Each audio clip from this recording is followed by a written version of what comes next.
ಆಕಾಶವಾಣಿ ಮಂಗಳೂರು.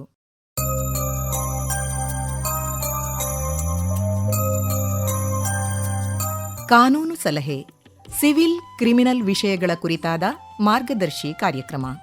ಇಂದಿನ ಕಾನೂನು ಸಲಹೆ ಕಾರ್ಯಕ್ರಮದಲ್ಲಿ ಬಾಲ್ಯ ವಿವಾಹ ನಿಷೇಧ ಕಾಯ್ದೆ ಈ ಕುರಿತು ಮಾಹಿತಿಯನ್ನು ನೀಡುವ ಸಂಪನ್ಮೂಲ ವ್ಯಕ್ತಿ ಪ್ರಸಾದ್ ಪಾಲನ್, ವಕೀಲರು, ಮಂಗಳೂರು. ಸಂದರ್ಶಕರು ಪ್ರದೀಪ್ ಡಿಎಂ ಹಾವಂಜೆ.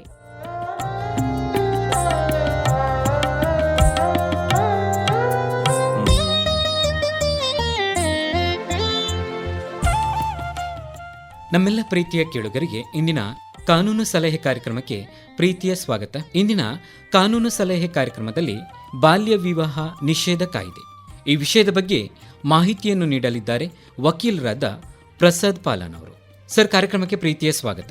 ನಮಸ್ತೆ ಸರ್, ಮೊದಲನೇದಾಗಿ ಬಾಲ್ಯ ವಿವಾಹ ನಿಷೇಧ ಕಾಯ್ದೆ ಎಂದ್ರೇನು ಮತ್ತು ಈ ಕಾಯ್ದೆಯ ಪ್ರಮುಖ ಉದ್ದೇಶಗಳು ಏನು ಅಂತೇಳಿ ಸರ್. ಬಾಲ್ಯ ವಿವಾಹ ನಿಷೇಧ ಕಾಯ್ದೆ 2006 ಭಾರತದಲ್ಲಿ ಬಾಲ್ಯ ವಿವಾಹವನ್ನು ತಡೆಗಟ್ಟಲು ಜಾರಿಗೊಂಡಿರುವ ಕಾಯ್ದೆ. ಈ ಕಾಯ್ದೆಯ ಪ್ರಕಾರ 18 ವರ್ಷ ಒಳಗಿನ ಹೆಣ್ಣು ಮಗು, 21 ವರ್ಷದ ಒಳಗಿನ ಗಂಡು ಮಗು ಅವರ ಒಳಗೆ ಮದುವೆ ಮಾಡಿಸಿದರೆ ಇದನ್ನು ಬಾಲ್ಯ ವಿವಾಹ ಎಂದು ಕರೆಯುತ್ತಾರೆ. ಈ ಕಾಯ್ದೆಯ ಮುಖ್ಯ ಉದ್ದೇಶ ಏನೆಂತೇಳಿದರೆ ಬಾಲ್ಯ ವಿವಾಹವನ್ನು ತಡೆಗಟ್ಟುವುದು, ಮಕ್ಕಳ ಹಕ್ಕುಗಳನ್ನು ರಕ್ಷಿಸುವುದು, ಬಾಲಕಿಯರ ಆರೋಗ್ಯ ಮತ್ತು ಶಿಕ್ಷಣವನ್ನು ಕಾಪಾಡುವುದು, ತಪ್ಪಿತಸ್ಥರಿಗೆ ಶಿಕ್ಷೆಯನ್ನು ನೀಡುವುದು ಈ ಕಾಯ್ದೆಯ ಮುಖ್ಯ ಉದ್ದೇಶವಾಗಿದೆ. ಸರ್, ಹಾಗಾದರೆ ಬಾಲ್ಯ ವಿವಾಹ ನಿಷೇಧ ಕಾಯ್ದೆಯ ಪ್ರಕಾರ ಒಂದು ಹೆಣ್ಣು ಮತ್ತು ಒಂದು ಗಂಡು ಮದುವೆಯಾಗುವಂತಹ ಸರಿಯಾದ ಪ್ರಾಯಗಳು ಎಷ್ಟು ಅಂತೇಳಿ? ಹೆಣ್ಣು ಮಗುವಿಗೆ 18 ವರ್ಷ ತುಂಬಿದ ನಂತರ ಮದುವೆ ಮಾಡಿಕೊಳ್ಬೋದು. ಅದೇ ರೀತಿ ಹುಡುಗನಿಗೆ 21 ವರ್ಷ ತುಂಬಿದ ನಂತರ ಮದುವೆ ಮಾಡಿಕೊಳ್ಬೋದು. ಕಾನೂನುಬದ್ಧವಾದ ಮದುವೆ ಆಗಿದೆ. ಸರ್, ಈಗ ಬಾಲ್ಯ ವಿವಾಹ ನಿಷೇಧ ಕಾಯ್ದೆ ಪ್ರಕಾರ ಒಬ್ಬ ವ್ಯಕ್ತಿ ಅಥವಾ ಒಂದು ಕುಟುಂಬ ಏನಾದರೂ ಈ ರೀತಿಯ ಪ್ರಕರಣಗಳಲ್ಲಿ ಸಿಲುಕಿಕೊಂಡಾಗ ಅಲ್ಲಿ ಕಾನೂನು ಪ್ರಕ್ರಿಯೆಗಳು ಹೇಗೆ ನಡೀತದೆ ಅಥವಾ ಕಾನೂನು ಕ್ರಮಗಳು ಯಾವ ರೀತಿಯಾಗಿ ಮುಂದುವರಿಯುತ್ತದೆ ಅಂತೇಳಿ? ಯಾವುದೇ ಒಂದು ಪ್ರದೇಶದಲ್ಲಿ ಬಾಲ್ಯ ವಿವಾಹ ನಡೆಯುತ್ತಿದ್ದರೆ ಅಲ್ಲಿ ಚೈಲ್ಡ್ ಮ್ಯಾರೇಜ್ ಪ್ರೊಹಿಬಿಷನ್ ಆಫೀಸರ ಮೂಲಕ ಆ ಮದುವೆಯನ್ನು ತಡೆಯಬಹುದು ಅಥವಾ ಪೊಲೀಸರ ಹಸ್ತಕ್ಷೇಪದ ಮೂಲಕ ಆ ಮದುವೆಯನ್ನು ತಡೆಯಬಹುದು. ಅದೇ ರೀತಿ ನ್ಯಾಯಾಲಯದ ಇಂಜಂಕ್ಷನ್ ಆದೇಶದ ಮೂಲಕ ಆ ಮದುವೆಯನ್ನು ತಡೆಯಬಹುದು ಅಥವಾ ಶಾಲಾ ಶಿಕ್ಷಣ ಮತ್ತು ಮಹಿಳಾ ಸಬಲೀಕರಣದ ಮೂಲಕ ಆ ಮದುವೆಯನ್ನು ತಡೆಯಬಹುದು. ಸರ್, ಈಗ ಬಾಲ್ಯ ವಿವಾಹ ನಿಷೇಧ ಕಾಯ್ದೆಯನ್ನು ಉಲ್ಲಂಘಿಸಿದರೆ ಮುಂದೆ ಆಗುವಂತಹ ಪರಿಣಾಮಗಳು, ಶಿಕ್ಷೆಗಳು ಮತ್ತು ದಂಡಗಳು ಯಾವುದೆಲ್ಲ ಅಂತೇಳಿ? ಬಾಲ್ಯ ವಿವಾಹ ಕಾಯ್ದೆಯನ್ನು ಉಲ್ಲಂಘಿಸಿದರೆ ಅವರಿಗೆ 2 ವರ್ಷದ ಒಳಗೆ ಜೈಲು ಶಿಕ್ಷೆ ಅಥವಾ 1 ಲಕ್ಷ ದಂಡ ಅಥವಾ ಈ ಎರಡೂ ಪನಿಷ್ಮೆಂಟನ್ನು ನೀಡಬಹುದು. ಈಗ ಸರ್, ಬಾಲ್ಯ ವಿವಾಹ ನಿಷೇಧ ಕಾಯ್ದೆ ಅಡಿಯಲ್ಲಿ ಒಂದು ಕುಟುಂಬದಲ್ಲಿ ಮದುವೆ ಆಗ್ತಾ ಇದೆ, ಅದು ಕೂಡ ಅಪ್ರಾಪ್ತ ಮಕ್ಕಳು. ಈ ಸಮಯದಲ್ಲಿ ಯಾರು ದೂರನ್ನು ಸಲ್ಲಿಸಬಹುದು ಅಂತೇಳಿ, ಯಾವ ರೀತಿಯಾಗಿ ದೂರನ್ನು ಸಲ್ಲಿಸಬಹುದು? ಇನ್ನೊಂದು ದೂರನ್ನು ಸಲ್ಲಿಸಿದವರಿಗೆ ಮುಂದೆ ಕೋರ್ಟು ಕಚೇರಿ ಅಂತೇಳಿ ಸುತ್ತಾಡಲಿಕ್ಕೆ ಬರಬಹುದಾ ಅಂತೇಳಿ. ಅಂದರೆ ಜನರಿಗೆ ಒಂದು ರೀತಿ ಭಯ ಇರ್ತದೆ. ಏನಂತೇಳಿದರೆ, ಚಿಕ್ಕ ಮಗು, ಆ ಮಗುವಿಗೆ ಮದುವೆ ಮಾಡ್ತಾ ಇದ್ದಾರೆ, ಒಂದು ವೇಳೆ ನಾವು ಪೊಲೀಸ್ ಕಂಪ್ಲೇಂಟು ಅಥವಾ ಮಕ್ಕಳ ಕಲ್ಯಾಣ ಸಮಿತಿಗೆ ಏನಾದರೂ ತಿಳಿಸಿದರೆ ಮುಂದೆ ನಾನು ಒದ್ದಾಡಬೇಕೇನು ಅಂತೇಳಿ ಈ ರೀತಿಯ ಯೋಚನೆಗಳು ಜನರ ಮನಸ್ಸಲ್ಲಿದೆ. ಹಾಗಾಗಿ ಈ ರೀತಿಯ ಯಾರು ದೂರನ್ನು ದಾಖಲಿಸಬಹುದು, ಜೊತೆಗೆ ಎಲ್ಲಿ ದೂರನ್ನು ದಾಖಲಿಸಬೇಕು, ಮುಂದೆ ಆಗುವಂತಹ ಪ್ರಕ್ರಿಯೆಗಳು ಏನು ಅಂತೇಳಿ? ಬಾಲ್ಯ ವಿವಾಹ ನಡೆಯುತ್ತಿದ್ದ ಸ್ಥಳದಲ್ಲಿ ಬಾಲಕರು ಅಥವಾ ಬಾಲಕಿಯರು ದೂರನ್ನು ಸಲ್ಲಿಸಬಹುದು. ಎರಡನೆಯದಾಗಿ ಬಾಲಕರ ಪೋಷಕರು ದೂರನ್ನು ಕೂಡ ಸಲ್ಲಿಸಬಹುದು. ಅದೇ ರೀತಿ ಸಮಾಜ ಸೇವಾ ಸಂಘ ಸಂಸ್ಥೆಗಳು ಕೂಡ ದೂರನ್ನು ದಾಖಲಿಸಬಹುದು. ಅದೇ ನಾಲ್ಕನೇದಾಗಿ ಚೈಲ್ಡ್ ಮ್ಯಾರೇಜ್ ಪ್ರೊಹಿಬಿಷನ್ ಆಫೀಸರ್ ಮೂಲಕ ದೂರನ್ನು ದಾಖಲಿಸಬಹುದು. ಈ ದೂರನ್ನು ದಾಖಲಿಸಿದ ನಂತರ ವಿಕ್ಟಿಮ್ ಯಾರಿರ್ತಾರೆ ಅವರಿಗೆ ಯಾವುದೇ ರೀತಿಯ ಕಾನೂನಿನಲ್ಲಿ ತೊಂದರೆಗೊಳಗಾಗುವುದಿಲ್ಲ. ಅಂದರೆ ಒಮ್ಮೆ ಕಂಪ್ಲೇಂಟ್ ನೀಡಿದ ನಂತರ ಅವರಿಗೆ ಪುನಃ ಕೋರ್ಟಿಗೆ ಅಲ್ದಾಡುವ ಪರಿಸ್ಥಿತಿ ಅಂಥದ್ದು ಯಾವುದೇ ಕಾನೂನಿನ ಒಳಗೆ ಬರುವುದಿಲ್ಲ. ಯಾಕೆಂತ ಹೇಳಿದರೆ ಅವರು ಬಿಲೋ 18 ವರ್ಷಕ್ಕಿಂತ ಕಡಿಮೆ ಇರುವ ಕಾರಣ ಅವರು ಒಮ್ಮೆ ಕಂಪ್ಲೇಂಟನ್ನು ಸ್ಟೇಷನ್ ಮುಖಾಂತರ ದಾಖಲಿಸಬಹುದು. ಸರ್, ಈಗ ನಮ್ಮ ದಕ್ಷಿಣ ಕನ್ನಡದ ಮತ್ತು ಉಡುಪಿ ಜಿಲ್ಲೆಗಳಲ್ಲಿ ಒಂದಿಷ್ಟು ಈ ರೀತಿಯ ಪ್ರಕರಣಗಳು ತುಂಬ ಕಡಿಮೆ. ಆದರೆ ಉತ್ತರ ಕರ್ನಾಟಕದ ಕೆಲವೊಂದು ಪ್ರದೇಶಗಳಲ್ಲಿ ಈಗಲೂ ಕೂಡ ಹಾಗೆ ತೆರೆಮರೆಯಲ್ಲಿ ಇಂತಹ ಪ್ರಕರಣಗಳು ತುಂಬ ನಿರಂತರವಾಗಿ ನಡೀತಾ ಇದೆ. ಬಾಲ್ಯ ವಿವಾಹ ನಿಷೇಧ ಕಾಯ್ದೆಯ ವಿಚಾರಗಳು ಮುಂದೆ ಶಿಶು ಹತ್ಯೆ, ಹೆಣ್ಣು ಗಂಡು ಈ ರೀತಿಯ ಪ್ರಕರಣಗಳಿಗೆ ನೇರವಾದಂತಹ ಒಂದು ಮಾರ್ಗವನ್ನು ಸೂಚಿಸ್ತದೆ. ಹಾಗಾಗಿ ಬಾಲ್ಯ ವಿವಾಹ ನಿಷೇಧ ಕಾಯ್ದೆ ಎಷ್ಟು ಭೀಕರವಾದದ್ದು ಅಂತೇಳಿ ಸರ್. ಬಾಲ್ಯ ವಿವಾಹ ನಡೆದಲ್ಲಿ ಆ ಹೆಣ್ಣು ಮಗು ಸಂಸಾರದ ಹೊರೆಯನ್ನು ಹೊರೆಯಲು ಸಮರ್ಥರಾಗಿರುವುದಿಲ್ಲ. ಅದೇ ರೀತಿ ಆರ್ಥಿಕವಾಗಿ ಮಾನಸಿಕವಾಗಿ ತುಂಬ ತೊಂದರೆಗೊಳಗಾಗುತ್ತಾರೆ. ಒಂದು ವೇಳೆ ಬಾಲ್ಯ ವಿವಾಹ ನಡೆದಲ್ಲಿ ಮಗು ಜನನವಾದರೆ ಆ ಮಗು ಬುದ್ಧಿಮಾಂದ್ಯ ಮಗು ಅಥವಾ ಈ ಹೆರಿಗೆ ಸಂದರ್ಭದಲ್ಲಿ ಅಧಿಕ ರಕ್ತಸ್ರಾವ ಇಂಥ ಸಮಸ್ಯೆಗಳು ಕಾಣಿಕೊಳ್ಳುತ್ತದೆ. ಮತ್ತು ಯಾವುದೇ ರೀತಿ ಅವರಿಗೆ ಮಾನಸಿಕವಾಗಿ ನೆಮ್ಮದಿ ಅಂತ ಇರುವುದಿಲ್ಲ. ಸರ್, ಈಗ ಬಾಲ್ಯ ವಿವಾಹ ನಿಷೇಧ ಕಾಯ್ದೆ ಪ್ರಕಾರ ಅಪ್ರಾಪ್ತ ಹುಡುಗಿಗೆ ಮದುವೆಯನ್ನು ಮಾಡುವಂತಹ ಪೋಷಕರಿಗೆ ಮುಂದೆ ಆಗಬಹುದಂತಹ ಕಾನೂನಿನಲ್ಲಿರುವಂತಹ ಶಿಕ್ಷೆಗಳೇನು ಅಂತೇಳಿ. ಒಂದು ವೇಳೆ ಬಾಲ್ಯ ವಿವಾಹ ನಡೆದಲ್ಲಿ ಮನೆಯವರಿಗೆ ಅಥವಾ ಪೋಷಕರಿಗೆ ಕಾನೂನಿನ ಮೂಲಕ 2 ವರ್ಷದ ಒಳಗೆ ಶಿಕ್ಷೆ ಅಥವಾ 1 ಲಕ್ಷದವರೆಗೆ ದಂಡವನ್ನು ಪಾವತಿಸಬಹುದು. ಅದೇ ರೀತಿ ಮದುವೆಯನ್ನು ಮಾಡಿಸಿದ ಅಥವಾ ಅಲ್ಲಿ ಅವರಿಗೆ ಕುಮ್ಮಕ್ಕು ನೀಡಿದವರು ಅಥವಾ ಪ್ರೋತ್ಸಾಹ ನೀಡಿದವರು ಅಥವಾ ಮದುವೆಯ ಹಾಲಿನ ಮ್ಯಾನೇಜರ್ ಅಥವಾ ಅಲ್ಲಿ ಕ್ಯಾಟ್ರಿಂಗ್ ವ್ಯವಸ್ಥೆ ಮಾಡುವವರು, ಈ ಬಾಲ್ಯ ವಿವಾಹಕ್ಕೆ ಯಾರೆಲ್ಲ ಪ್ರೋತ್ಸಾಹ ನೀಡುತ್ತಾರೆ, ಪ್ರತ್ಯಕ್ಷವಾಗಿ ಪರೋಕ್ಷವಾಗಿ ಯಾರೆಲ್ಲ ಪ್ರೋತ್ಸಾಹ ನೀಡುತ್ತಾರೆ ಅವರ ಮೇಲೆ ಕೇಸನ್ನು ದಾಖಲಿಸಬಹುದು.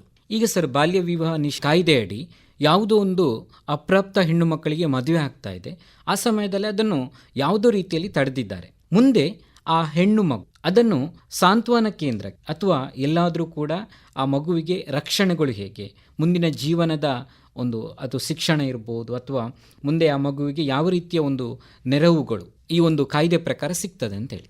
ಬಾಲ್ಯ ವಿವಾಹ ನಡೆದ ಹುಡುಗಿಗೆ ಚೈಲ್ಡ್ ಮ್ಯಾರೇಜ್ ಪ್ರೊಹಿಬಿಷನ್ ಆಫೀಸರ್ ಮೂಲಕ ಸಾಂತ್ವನ ಕೇಂದ್ರಕ್ಕೆ ಕಳಿಸಿಕೊಡುತ್ತಾರೆ. ಆನಂತರ ಮದುವೆ ಆದ ನಂತರ 18 ವರ್ಷ ತುಂಬಿದ ನಂತರ 2 ವರ್ಷದ ಒಳಗಾಗಿ ಅವರು ಮಾನ್ಯ ನ್ಯಾಯಾಲಯಕ್ಕೆ ಅರ್ಜಿ ಸಲ್ಲಿಸಿ ವಿಚ್ಛೇದನವನ್ನು ಪಡೆಯಬಹುದು. ಈ ಬಾಲ್ಯ ವಿವಾಹದಲ್ಲಿ ಹುಟ್ಟಿದ ಮಗುವಿಗೆ ಕೂಡ ಕಾನೂನಿನ ಮುಖಾಂತರ ಇನ್ಹೆರಿಟೆನ್ಸ್ ರೈಟ್ಸ್ ಕೂಡ ದೊರೆಯುತ್ತದೆ.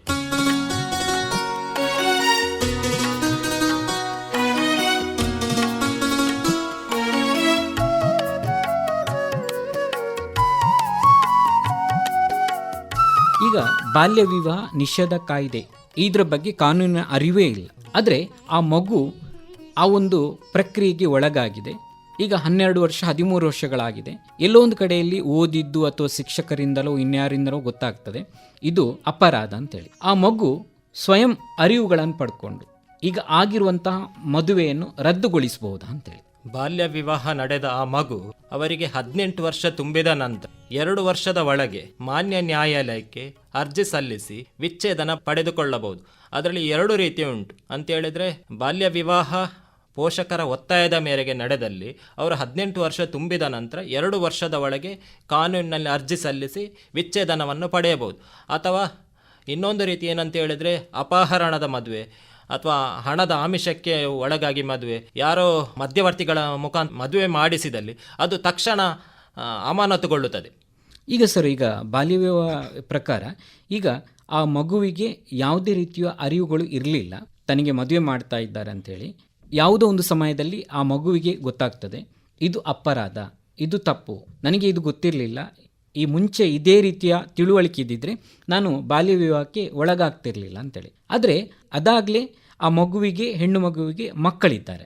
ಈ ಸಮಯದಲ್ಲಿ ಏನು ವಿಚ್ಛೇದನಗಳನ್ನು ಪಡೆದುಕೊಳ್ಳುವಂತಹ ಪ್ರಕ್ರಿಯೆಗಳು ಒಂದಾದರೆ, ಆ ಪುಟ್ಟ ಮಕ್ಕಳನ್ನು ಅಂದರೆ ಆಟ ಆಡಬೇಕಾದಂಥ ಮಗು ತನ್ನ ಮಗುವನ್ನು ಆಟ ಆಡಿಸಬೇಕಾದಂಥ ಒಂದು ಪರಿಸ್ಥಿತಿಗೆ ಒಳಗಾಗ್ತದೆ. ಈ ಪ್ರಕ್ರಿಯೆಗಳು ನಮ್ಮ ದಕ್ಷಿಣ ಕನ್ನಡ ಮತ್ತು ಉಡುಪಿ ಜಿಲ್ಲೆಯವರಿಗೆ ಅಷ್ಟೊಂದು ಅರ್ಥ ಆಗಲಿಕ್ಕಿಲ್ಲ. ಯಾಕೆಂತ ಹೇಳಿದರೆ, ನಾವು ಉತ್ತರ ಕರ್ನಾಟಕ ಕಡೆ ಹೋದಾಗ ಪ್ರತಿ ಮನೆಯ ನೋವಿನ ಕಥೆಗಳು, ಇದು ತೆರೆಮರೆಯ ಕಥೆಗಳು.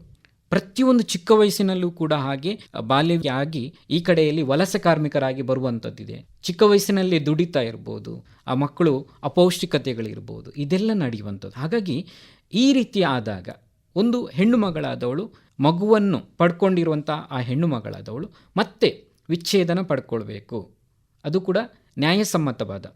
ಇದು ಹೇಗೆ ಸರ್ ಈ ಒಂದು? ಈಗ ಬಾಲ್ಯ ವಿವಾಹದ ಮದುವೆ ಆದ ಆ ಹುಡುಗಿ ಅವಳಿಗೆ ಕನಿಷ್ಠ 18 ವರ್ಷ ತುಂಬಿದ ನಂತರ 2 ವರ್ಷದ ಒಳಗಾಗಿ ಕಾನೂನಿನ ಮುಖಾಂತರ ವಿಚ್ಛೇದನವನ್ನು ಪಡೆದುಕೊಳ್ಳಬಹುದು. ಈ ಬಾಲ್ಯ ವಿವಾಹದಲ್ಲಿ ಜನಿಸಿದ ಮಗುವಿಗೆ ಕಾನೂನಿನ ಮುಖಾಂತರ ಅಂದರೆ ಇನ್ಹೆರಿಟೆನ್ಸ್, ಅವರ ಪ್ರಾಪರ್ಟಿ ರೈಟ್ಸ್ ಇರ್ಬೋದು ಅಥವಾ ಯಾವುದೇ ರೈಟ್ಸನ್ನು ಕಾನೂನುಬದ್ಧವಾಗಿ ಪಡೆದುಕೊಳ್ಳಲು ಅಧಿಕಾರವಿರುತ್ತದೆ.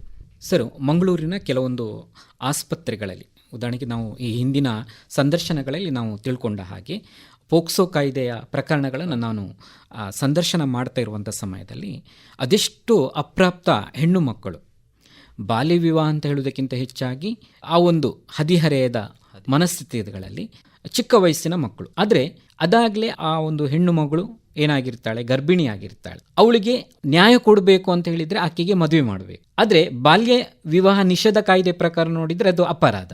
ಕಾನೂನಿನ ಮುಂದಿನ ಕ್ರಮಗಳು ಹೇಗಿರ್ತದೆ ಅಂತ ಹೇಳಿದ್ರೆ 18 ವರ್ಷ ತುಂಬಿದ ನಂತರನೇ ಮದುವೆ ಆಗಬೇಕು.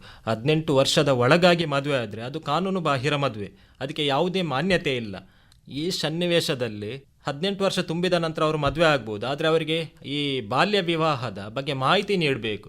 ಮತ್ತು ಈ ಮಾಹಿತಿಯನ್ನು ಗ್ರಾಮ ಸಭೆಗಳಲ್ಲಿ ಜಾಗೃತಿ ಮೂಡಿಸಬೇಕು, ಅಥವಾ ಶಾಲೆಗಳಲ್ಲಿ ಮಾಹಿತಿಯನ್ನು ನೀಡಬೇಕು.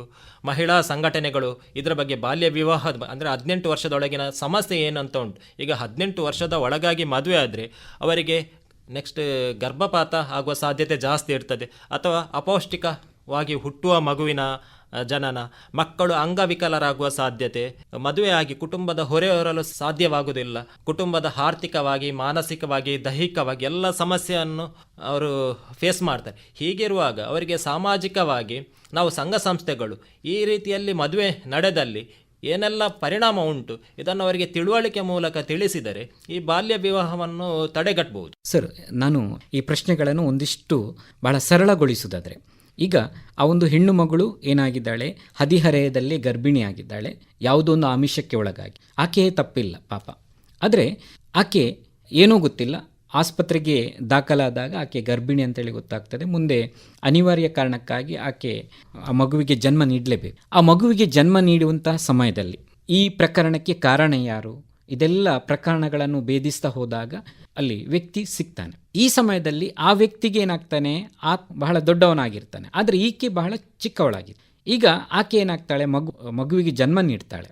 ಆದರೆ ಅವನಿಗೆ ಮದುವೆ ಮಾಡಿಕೊಡ್ಬೇಕಂತೇಳಿದರೆ ಮತ್ತೆ ಅದೇ ಏನು ವಯಸ್ಸಿನ ಸಮಸ್ಯೆ ಮತ್ತು ಬಾಲಕಾರ್ಮಿಕ ನಿಷೇಧ ಕಾಯ್ದೆ ಪ್ರಕಾರ ಕಾನೂನು ಕ್ರಮಗಳು, ಕೆಲವೊಂದು ಸಂಕಷ್ಟಗಳು ಇದ್ರೆ. ಹಾಗಿರುವ ಸಮಯದಲ್ಲಿ ಆತ ಒಂದು ವೇಳೆ ಒಪ್ಪಿಗೆ ನೀಡಿದ್ದಲ್ಲಿ ನಾನು ಮದುವೆ ಆಗ್ತೇನೆ, ಆದರೆ ಅಲ್ಲಿವರೆಗೆ ಆಕೆ ಏನಾಗ್ತದೆ, ಆ ಮಗುವನ್ನು ಹೆತ್ತು ಎಲ್ಲಿ ಇಡಬೇಕು ಒಂದು.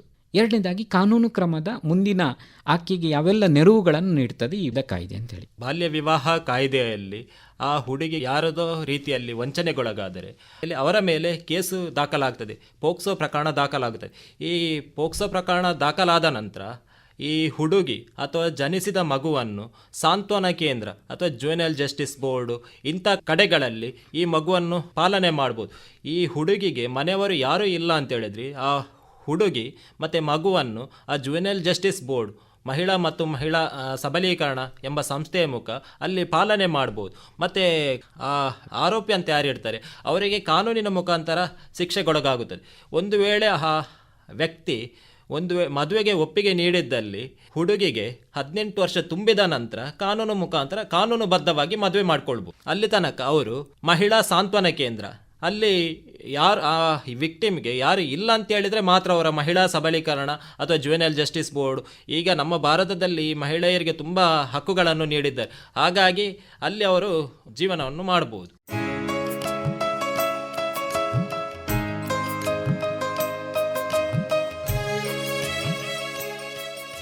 ಸರ್, ಈಗ ಬಾಲ್ಯ ವಿವಾಹ ನಿಷೇಧ ಕಾಯ್ದೆ ಪ್ರಕಾರ ಈಗ ಹೇಳಿದಾಗೆ ಏನು ಪೋಷಕರಿಗೆ ದಂಡಗಳಿದೆ, ಶಿಕ್ಷೆಗಳಿದೆ, ಮತ್ತು ಆ ಪ್ರಕ್ರಿಯೆಗೆ ಯಾರೆಲ್ಲ ಪ್ರತ್ಯಕ್ಷವಾಗಿ ಪರೋಕ್ಷವಾಗಿ ಸಹಕಾರ ಕೊಡ್ತಾರೋ ಅವರೆಲ್ಲರೂ ಕೂಡ ಕಾನೂನಿನ ಮುಂದೆ ಎಲ್ಲರೂ ಕೂಡ ಶಿಕ್ಷೆಗೆ ಅರ್ಹರು ಅಂತೇಳಿ. ಇದೇ ಒಂದು ವಿಚಾರದಲ್ಲಿ ಹೇಳುವುದಾದರೆ, ಒಂದು ವೇಳೆ ಆ ಬಾಲ್ಯ ವಿವಾಹ ನಿಷೇಧ ಕಾಯ್ದೆಯಲ್ಲಿ ಒಳಗಾದಂಥ ಒಂದು ಹೆಣ್ಣು ಮಗಳಿದ್ದಾಳೆ, ಅವಳು ಸಾಂತ್ವನ ಕೇಂದ್ರಕ್ಕೆ ಆಕೆಯನ್ನು ವರ್ಗಾಯಿಸ್ತಾರೆ. ಆ ಸಮಯದಲ್ಲಿ ಆಕೆಗೆ ಸಿಗುವಂಥ ಮೂಲಭೂತವಾದಂಥ ಅಗತ್ಯಗಳು ಜೊತೆಗೆ ಆಕೆಗೆ ತಾನು ಕಲಿಬೇಕು ಅಥವಾ ತನಗೆ ಇನ್ನಷ್ಟು ಬದುಕುಗಳನ್ನು ಇದು ಮಾಡಬೇಕು, ಸ್ವಾವಲಂಬಿ ಜೀವನ ನಡೆಸಬೇಕು ನಾನು, ಈ ರೀತಿಯ ಒಂದು ಆಕೆಯ ಮನಸ್ಥಿತಿ ಇದ್ದಲ್ಲಿ ಆಕೆಗೆ ಈ ಒಂದು ಕಾಯ್ದೆ ಪ್ರಕಾರ ಏನಾದರೂ ಅವಕಾಶಗಳು ಅಥವಾ ಅಗತ್ಯಗಳನ್ನು ಪೂರೈಸಲಿಕ್ಕೆ ಈ ಕಾಯ್ದೆ ಸಹಕಾರ ನೀಡ್ತದ ಅಂತೇಳಿ. ಖಂಡಿತವಾಗಿಯೂ ಹೌದು. ಯಾಕೆಂತ ಹೇಳಿದರೆ ಈ ವಿಕ್ಟಿಮ್ ಯಾರಂತ ಇರ್ತಾರೆ ಅವರಿಗೆ ಪುನರ್ವಸತಿ ಕೇಂದ್ರಗಳನ್ನು ಕಲ್ಪಿಸಿಕೊಡಲಾಗುತ್ತದೆ. ಮತ್ತು ಈ ಕಾಯ್ದೆಯ ಮುಖ್ಯ ಉದ್ದೇಶ ಏನಂತ ಹೇಳಿದರೆ ಮಕ್ಕಳಿಗೆ ಶಿಕ್ಷಣವನ್ನು ನೀಡುವುದು ಮೂಲಭೂತ ಕರ್ತವ್ಯ. ಈ ವಿಕ್ಟಿಮ್ ಯಾರಿರ್ತಾರೆ ಅವರನ್ನು ಮೂಲಭೂತ ಸೌಕರ್ಯ ಕೇಂದ್ರಗಳಲ್ಲಿ ಅವರಿಗೆ ಪಾಲನೆಯನ್ನು ಮಾಡುತ್ತಾ ಅವರು ವಿದ್ಯಾಭ್ಯಾಸವನ್ನು ಮಾಡುವ ತನಕ ಈ ಖರ್ಚು ವೆಚ್ಚಗಳನ್ನು ಸರ್ಕಾರವೇ ಭರಿಸುತ್ತದೆ. ಅದೇ ರೀತಿ ಇಂಥ ಬಾಲ್ಯ ವಿವಾಹ ನಡೆಯುತ್ತಿದ್ದ ಸ್ಥಳಗಳಿಗೆ ಹೆಲ್ಪ್ಲೈನ್ ನಂಬರ್ 1098 ಇದರ ಮೂಲಕ ನಾವು ತಿಳಿಸಬಹುದು. ಈಗ ಸರ್ 1098 ಈ ಒಂದು ಟೋಲ್ ಫ್ರೀ ಸಂಖ್ಯೆ ಮೂಲಕ ಒಬ್ಬ ವ್ಯಕ್ತಿ ಅಲ್ಲಿ ಸ್ಥಳದಲ್ಲಿ ನಡೆಯುತ್ತಿರುವಂತಹ ಬಾಲ್ಯ ವಿವಾಹ ವಿವರಗಳನ್ನು ನೀಡ್ತಾನೆ ಅಂತೇಳಿ. ಈ ವಿವರಗಳನ್ನು ನೀಡಿದವರಿಗೆ ಏನಾದರೂ ಕೂಡ ಮುಂದೆ ಕಾನೂನಿನ ರೀತಿಯಲ್ಲಿ ತೊಂದರೆಗಳಾಗ್ತದ, ಜೊತೆಗೆ ಅವರ ವಿಚಾರಣೆಗಳಾಗ್ತದ. ಬಹಳ ಹಿಂದೆ ಒಂದಿತ್ತು, ರಸ್ತೆಯಲ್ಲಿ ಅಪಘಾತಗಳಾದಾಗ ಯಾರೂ ಕೂಡ ಮುಟ್ಲಿಕ್ಕೆ ಬರ್ತಾ ಇರಲಿಲ್ಲ. ಯಾಕೆಂತೇಳಿದ್ರೆ ಒಂದು ಭಯ, ಪೊಲೀಸ್ನವರು ಕರೆದು ಅದು ಯಾಕೆ ಬೇಕು ಮಾರೆ ನನಗೆ ಅಂಥೇಳಿ, ನಮ್ಮಷ್ಟಕ್ಕೆ ನಾವು ಇರೋಣ, ಇನ್ನೊಬ್ಬರ ಸುದ್ದಿಗೆ ಯಾಕೆ ಬೇಕು, ಈ ರೀತಿಯ ಭಾವನೆಗಳು ಇದ್ದಲ್ಲಿ ಬಾಲ್ಯ ವಿವಾಹವನ್ನು ತಡಿಲಿಕ್ಕೆ ಸಾಧ್ಯನೇ ಇಲ್ಲ. ಹಾಗಾಗಿ ಈ ನಿಟ್ಟಿನಲ್ಲಿ 1098 ಇದಕ್ಕೆ ಕರೆ ಮಾಡಿದಾಗ ಆ ವ್ಯಕ್ತಿಗೆ, ಆ ಮಗುವಿನ ರಕ್ಷಣೆ ಮಾಡಬೇಕೆನ್ನುವಂಥ ಉದ್ದೇಶದಿಂದ ಕರೆ ಮಾಡಿದಂಥ ವ್ಯಕ್ತಿಗೆ ಮುಂದೆ ಏನಾದರೂ ಕಾನೂನಿನ ರೀತಿಯಲ್ಲಿ ತೊಂದರೆಗಳಾಗ್ತದ ಅಂಥೇಳಿ. ಈ ಬಾಲ್ಯ ವಿವಾಹ ನಡೆಯುತ್ತಿದ್ದ ಮಾಹಿತಿ ಬಂದ ಯಾರೇ ವ್ಯಕ್ತಿ ಚೈಲ್ಡ್ ಹೆಲ್ಪ್ ಲೈನ್ ನಂಬರ್ 1098 ಮುಖಾಂತರ ಮಾಹಿತಿ ನೀಡಿದಲ್ಲಿ ಅವರಿಗೆ ಯಾವುದೇ ರೀತಿಯ ತೊಂದರೆಗೊಳಗಾಗುವುದಿಲ್ಲ.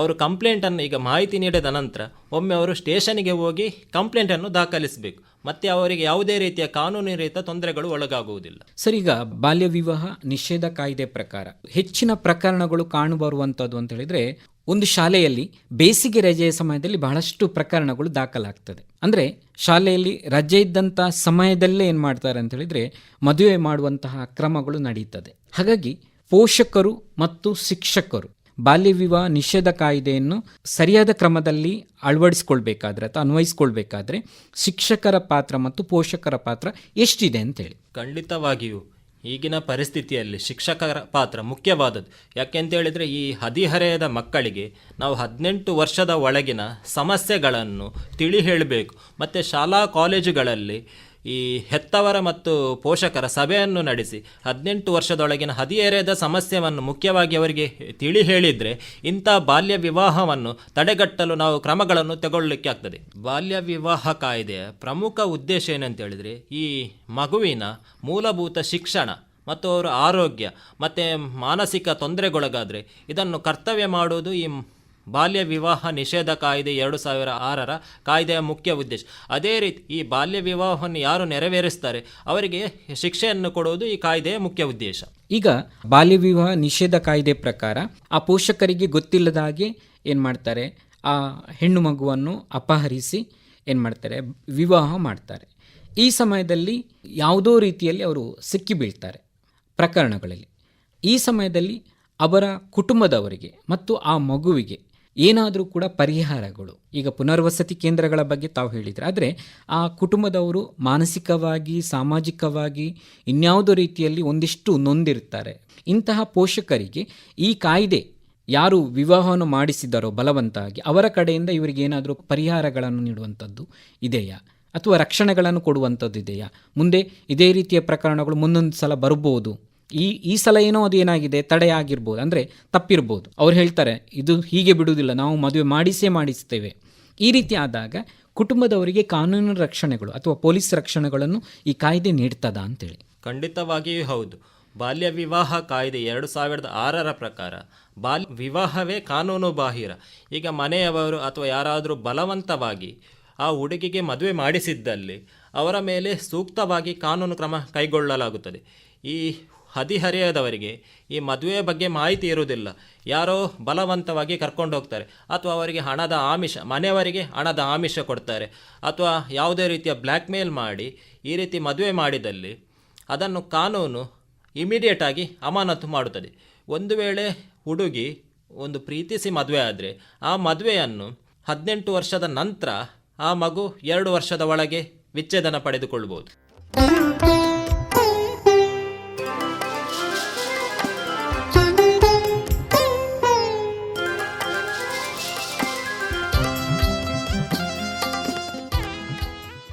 ಸರ್, ಈಗ ನಾವು ಬಾಲ್ಯ ವಿವಾಹ ಅಂತ ಹೇಳಿದಾಗ ಕೇವಲ ಉತ್ತರ ಕರ್ನಾಟಕ ಕಡೆಯಲ್ಲಿ ಹೆಚ್ಚು ಪ್ರಕರಣಗಳು ಕಂಡು ಬರ್ತದೆ ಅಂತ ಹೇಳ್ತೀವಿ. ಹೌದು. ಆದರೆ ಎಲ್ಲೋ ಒಂದು ಕಡೆಯಲ್ಲಿ ನಮ್ಮ ಈ ಕರಾವಳಿಯ ಪ್ರದೇಶಗಳಲ್ಲಿ ಕೆಲವೊಂದು ಮನೆಗಳಲ್ಲಿ ಈಗಲೂ ಕೂಡ ಇದೆ. ಒಂದು ಹೆಣ್ಣಾದವಳು ಒಂದಿಷ್ಟು ಸಾಮಾಜಿಕವಾಗಿ ಎಲ್ಲರ ಜೊತೆಗೆ ಬೆರೆತಿದ್ದಾಗ ಅಥವಾ ತುಂಬ ವಿಭಿನ್ನವಾಗಿ ನಡೆಸ್ಕೊಳ್ತಿದ್ದಾಗ ಅವಳಿಗೆ ಹೇಗಾದರೂ ಮಾಡಿ ಮದುವೆ ಮಾಡಿಬಿಡಬೇಕು ಅಂತೇಳಿ, ಅವಳಿಗೆ 18 ವರ್ಷದಿಂದ ಒಳಗೆ ಫಾರಿನಲ್ಲಿ ಕೆಲಸ ಮಾಡ್ತಿದ್ದವನು ಸಿಗ್ತಾನೆ, ಅವಳಿಗೆ ಹೇಗಾದರೂ ಮಾಡಿ ಮದುವೆ ಮಾಡಿಬಿಡಬೇಕು ಅಂತೇಳಿ. ಆಗ ಸಮಾಜದಲ್ಲಿ ಅವರೆಲ್ಲ ಹೇಳ್ತಾರೆ ಅವಳಿಗೊಂದು ಮದುವೆ ಮಾಡಿಬಿಡಿ, ಎಲ್ಲ ಸರಿ ಆಗ್ತದೆ. ಇದು ಕೂಡ ಎಲ್ಲೊಂದು ಕಡೆಯಲ್ಲಿ ನಮ್ಮ ತಲೆಯಲ್ಲಿ ಅಂದರೆ ಇಲ್ಲಿನವರಿಗೆ ಗೊತ್ತಿಲ್ಲ, ಇದು ಕೂಡ ಒಂದು ಬಾಲ್ಯ ವಿವಾಹಕ್ಕೆ ಒಳಗಾಗ್ತದೆ ಅಂತೇಳಿ. ಅಂದರೆ ಅದೆಷ್ಟೋ ಪ್ರಕರಣಗಳು ಈಗಲೂ ನಡೀತಾ ಇದೆ. ಅಂದರೆ ಒಳ್ಳೆಯ ವರ ಬಂದಾಗ ನಮ್ಮವರು ಈಗಲೂ ಕೂಡ ಹಾಗೆ ಏಜ್ಗಳನ್ನು ನೋಡ್ತಾ ಇಲ್ಲ. ಹಾಗಾಗಿ ಅಂತಹ ಪೋಷಕರಿಗೆ ತಾವು ದಯವಿಟ್ಟು ಕಾನೂನಿನ ಎಚ್ಚರಿಕೆಗಳನ್ನು ಜೊತೆಗೆ ಈ ಬಾಲ್ಯ ವಿವಾಹ ನಿಷೇಧ ಕಾಯ್ದೆ ಏನು ಹೇಳ್ತದೆ ಸಂಪೂರ್ಣವಾಗಿ ತಾವು ಹೇಳಬೇಕು ಸರ್. ಈ ರೀತಿ ಬಾಲ್ಯ ವಿವಾಹ ಮದುವೆ ನಡೆದರೆ ಪೋಷಕರಿಗೆ 2 ವರ್ಷದವರೆಗೆ ಜೈಲು ಶಿಕ್ಷೆ ಅಥವಾ 1 ಲಕ್ಷದವರೆಗೆ ದಂಡವನ್ನು ಪಾವತಿ ಮಾಡ್ಬೋದು, ಅಥವಾ ಈ 2 ಶಿಕ್ಷೆಗಳನ್ನು ಕೂಡ ಕೊಡ್ಬೋದು. ಅದೇ ರೀತಿ ಈ ಬಾಲ್ಯ ವಿವಾಹವನ್ನು ತಡೆಗಟ್ಟಲು ಶಾಲಾ ಕಾಲೇಜು ಪ್ರಮುಖ ಪಾತ್ರವನ್ನು ವಹಿಸುತ್ತದೆ. ಹದಿಹರೆಯದ ಒಳಗಿನ ಏಜಿನವರಿಗೆ ಈ ಶಾಲೆಯಲ್ಲಿ ಈ ಮಾಹಿತಿ ಶಿಬಿರವನ್ನು ನೀಡಬೇಕು. ಈ ಹದಿಹರೆಯದಲ್ಲಿ ಮದುವೆ ಆದಲ್ಲಿ ಮುಂದೆ ನಿಮ್ಮ ಭವಿಷ್ಯ ಹೇಗಾಗ್ತದೆ, ಅಥವಾ ಇದರಿಂದ ಬರುವ ಸಮಸ್ಯೆ ಏನು, ಮುಂದಿನ ಪೀಳಿಗೆಯಲ್ಲಿ ನಿಮ್ಮ ಜವಾಬ್ದಾರಿ ಏನು, ನಿಮಗೆ ಮಾನಸಿಕವಾಗಿ ಎಂಥ ಸಮಸ್ಯೆ ಬರ್ತದೆ ಅಥವಾ ದೈಹಿಕವಾಗಿ ಯಾವೆಲ್ಲ ಸಮಸ್ಯೆ ಬರ್ತದೆ, ಇದನ್ನು ತಿಳಿ ಹೇಳಬೇಕು. ಅದೇ ರೀತಿ ಈ ಪೋಷಕರು ಇಂಥ ಮದುವೆಯನ್ನು ಯಾವತ್ತೂ ಉತ್ತೇಜನ ನೀಡಬಾರ್ದು. ಈಗಿನ ಪ್ರಸ್ತುತ ಕಾಲಘಟ್ಟದಲ್ಲಿ ಹೆಣ್ಣು ಮಕ್ಕಳು ಶಿಕ್ಷಣವನ್ನು ಅತಿಯಾಗಿ ಪಡೆಯುವುದರಿಂದ ಇಂಥ ಕ್ರಮಗಳನ್ನು ಬಾಲ್ಯ ವಿವಾಹವನ್ನು ತಡೆಗಟ್ಟಲು ಸಹಕಾರಿಯಾಗಿದೆ. ಸರ್, ಈಗ ಕೊನೆಯದಾಗಿ ಸರ್, ಬಾಲ್ಯ ವಿವಾಹ ನಿಷೇಧ ಕಾಯ್ದೆಯ ಸಂಪೂರ್ಣವಾದಂಥ ವಿವರವನ್ನು ತಾವು ನೀಡಬೇಕು ಸರ್. ಬಾಲ್ಯ ವಿವಾಹ ಕಾಯ್ದೆ 2006 ಜಾರಿಗೆ ಬಂದ ವರ್ಷ. ಈ ಕಾಯ್ದೆಯ ಪ್ರಕಾರ ಹುಡುಗಿ 18 ವರ್ಷಕ್ಕಿಂತ ಕೆಳಗಿನವಳು, ಹುಡುಗ 18 ವರ್ಷದ ಒಳಗಿನವರ ಮದುವೆಯನ್ನು ಕಾನೂನಿನಲ್ಲಿ ಮಾನ್ಯತೆ ಸಿಗುವುದಿಲ್ಲ. ಅದೇ ರೀತಿ ಈ ಮದುವೆ ಆದ ನಂತರ ಒಂದು ವೇಳೆ ಹದಿಹರೆಯದವರು ಮದುವೆ ಆದರೆ ಅವರಿಗೆ ಹುಟ್ಟಿದ ಮಗುವಿಗೆ ಕಾನೂನಿನ ಮುಖಾಂತರ ಇನ್ಹೆರಿಟೆನ್ಸ್ ರೈಟ್ಸ್, ಅಂದರೆ ಅವರ ತಂದೆಯ ಪ್ರಾಪರ್ಟಿ ಇರ್ಬೋದು ಅಥವಾ ಅಜ್ಜಿಯವರ ಪ್ರಾಪರ್ಟಿ, ಯಾವುದೇ ಪ್ರಾಪರ್ಟಿಯಲ್ಲಿ ಅವರಿಗೆ ಕಾನೂನುಬದ್ಧ ಮಾನ್ಯತೆ ಸಿಗುತ್ತದೆ. ಅದೇ ರೀತಿ ಈ ಮದುವೆಯನ್ನು ಮಾಡಿಸಿದವರಿಗೆ ಕಾನೂನಿನ ಮುಖಾಂತರ ಕಠಿಣ ಶಿಕ್ಷೆಗೊಳಗಾಗುತ್ತಾರೆ. ಈ ಪುರೋಹಿತರಿರ್ಬೋದು ಅಥವಾ ಮದುವೆ ಹಾಲ್ನವರಿರ್ಬೋದು ಅಥವಾ ಅವರಿಗೆ ಈ ಮದುವೆಗೆ ಉತ್ತೇಜನ ನೀಡಿದವರು, ಪ್ರೋತ್ಸಾಹಕರು, ಬಂಧು ಮಿತ್ರರು ಎಲ್ಲರಿಗೂ ಅವರ ಮೇಲೆ ಪ್ರಕರಣ ದಾಖಲಾಗುತ್ತದೆ. ಆದ್ದರಿಂದ ಈ ಮದುವೆಗೆ ಯಾರು ಕೂಡ ಪ್ರೋತ್ಸಾಹ ನೀಡಬಾರ್ದು. ಅದೇ ರೀತಿ ಕಾಯ್ದೆಯ ಪ್ರಕಾರ ಯಾರೆಲ್ಲ ಈ ಬಾಲ್ಯ ವಿವಾಹಕ್ಕೆ ಒಳಗಾಗುತ್ತಾರೋ ಅವರಿಗೆ ಕಾನೂನಿನ ಮುಖಾಂತರ ಚೈಲ್ಡ್ ಮ್ಯಾರೇಜ್ ಪ್ರೊಹಿಬಿಷನ್ ಆಫೀಸರ್ ಇದರ ಮುಖಾಂತರ ನಿಮಗೆ ಸಾಂತ್ವನ ಕೇಂದ್ರಗಳನ್ನು ಒದಗಿಸಿಕೊಡ್ತಾರೆ. ಮತ್ತು ಒಂದು ವೇಳೆ ಬಾಲ್ಯ ವಿವಾಹಕ್ಕೆ ಒಳಗಾದ ವಿಕ್ಟಿಮ್ ಅವರಿಗೆ 18 ವರ್ಷ ತುಂಬುವ ತನಕ ಶಾಲಾ ಶಿಕ್ಷಣವನ್ನು ಸರಕಾರದ ಮುಖಾಂತರವೇ ಭರಿಸಲಾಗುತ್ತದೆ. ಹಾಗಾಗಿ ಈ ಬಾಲ್ಯ ವಿವಾಹವನ್ನು ತಡೆಗಟ್ಟಲು ಎಲ್ಲರೂ ಸಹಕಾರಿ ಮಾಡಬೇಕು. ಈ ಬಾಲ್ಯ ವಿವಾಹವನ್ನು ತಡೆಗಟ್ಟಲು ಸಂಘ ಸಂಸ್ಥೆಗಳ ಪಾತ್ರ ಮುಖ್ಯವಾದದ್ದು. ನೀವು ಸಂಘ ಸಂಸ್ಥೆಗಳು ಒಂದು ಶಾಲೆಯಲ್ಲಿ ಅವರಿಗೆ ಹದಿಹರೆಯದ ಒಳಗಿನ ಸಮಸ್ಯೆಗಳನ್ನು ತಿಳಿ ಹೇಳಿದ್ದಲ್ಲಿ ಈ ಬಾಲ್ಯ ವಿವಾಹವನ್ನು ಖಂಡಿತವಾಗಿಯೂ ತಡೆಗಟ್ಟಬಹುದು. ಯಾವುದೋ ಒಂದು ಶಾಲೆಗೆ ಹೋಗಿ ಈ ಸಂಘ ಸಂಸ್ಥೆಗಳು ಅಥವಾ ಮಹಿಳಾ ಸಬಲೀಕರಣ ಸಂಸ್ಥೆಗಳು ಮಾಹಿತಿ ನೀಡಿದ್ದಲ್ಲಿ ಬಾಲ್ಯ ವಿವಾಹವನ್ನು ನಮ್ಮ ಭಾರತದಲ್ಲಿ ಸಂಪೂರ್ಣವಾಗಿ ತಡೆಗಟ್ಟಲು ಸಹಕಾರಿಯಾಗಿದೆ. ಹೌದು ಸರ್, ಬಾಲ್ಯ ವಿವಾಹ ಅಂತೇಳಿದಾಗ ಒಂದು ಕುಟುಂಬ, ಒಂದು ಹೆಣ್ಣು ಮಗಳ ಇಡೀ ಬದುಕನ್ನೇ ನಾಶ ಮಾಡಿಸಬಹುದು. ಅಂದರೆ ಆಕೆ ಅಪ್ರಾಪ್ತಳಾಗಿದ್ದಾಗ ಆಕೆ ತೆಗೆದುಕೊಳ್ಳುವಂತಹ ನಿರ್ಧಾರವೂ ಕೂಡ ಏನಾಗಿರ್ತದೆ, ಅಷ್ಟೊಂದು ಗಟ್ಟಿಯಾಗಿರುವುದಿಲ್ಲ. ದೈಹಿಕವಾಗಿರ್ಬೋದು, ಮಾನಸಿಕವಾಗಿ ಅಥವಾ ಇನ್ಯಾವುದೋ ರೀತಿಯಲ್ಲಿ ಆಕೆ ಏನು ಮಾಡ್ತಾಳೆ ಅಂತ ಹೇಳಿದ್ರೆ ಈ ಬಾಲ್ಯ ವಿವಾಹದಲ್ಲಿ ಏನು ದುಷ್ಪರಿಣಾಮಗಳನ್ನು ಎದುರಿಸಬೇಕಾಗ್ತದೆ. ಹಾಗಾಗಿ ಈ ಬಾಲ್ಯ ವಿವಾಹ ಅಂತ ಹೇಳುವುದು ಎಷ್ಟು ಭೀಕರವಾದದ್ದು, ಬಹಳಷ್ಟು ಗಂಭೀರವಾದಂಥ ವಿಚಾರಗಳು. ನಮ್ಮ ಕಡೆಯಲ್ಲಿ ಒಂದಿಷ್ಟು ಈ ಪ್ರಕರಣಗಳು ಕಡಿಮೆ ಬೆಳಕಿಗೆ ಬಂದಿರಬಹುದು, ಆದರೆ ಉತ್ತರ ಕರ್ನಾಟಕದಲ್ಲಿ ಈ ಪ್ರಕರಣಗಳು ಒಂದಲ್ಲ ಒಂದು ರೀತಿಯಲ್ಲಿ ಬರ್ತಾ ಇದೆ. ಈ ಬಾಲ್ಯ ವಿವಾಹ ಕಾಯ್ದೆಗಳು ಕೇವಲ ಒಂದು ಹೆಣ್ಣು ಮಗಳ ಬದುಕು ಮಾತ್ರ ಅಲ್ಲ, ಏನಂತೇಳಿದರೆ ಆಕೆಯ ಮುಂದಿನ ಇಡೀ ಜೀವನವನ್ನೇ ನಾಶ ಮಾಡಿಸ್ತದೆ. ಹಾಗಾಗಿ ಹೆಣ್ಣು ಮಗಳಾದವಳ ಬದುಕು ಮತ್ತು ಜೀವನ ಎರಡನ್ನೂ ಉಳಿಸಿಕೊಳ್ಳುವಂತಹ ಜೊತೆಗೆ ಆಕೆಯ ಘನತೆಯನ್ನು ಎತ್ತಿ ಹಿಡಿಯುವಂಥ ಒಂದು ಕಾಯ್ದೆ. ಅದರ ಬಗ್ಗೆ ಸಂಪೂರ್ಣವಾದ ವಿವರವನ್ನು ತಾವು ನೀಡಿದ್ರಿ ಸರ್. ತಮಗೆ ನಿಲಯದ ಪರವಾಗಿ ಮತ್ತು ಎಲ್ಲ ಕೇಳುಗರ ಪರವಾಗಿ ತುಂಬ ಹೃದಯದ ಧನ್ಯವಾದಗಳು ಸರ್. ಧನ್ಯವಾದಗಳು.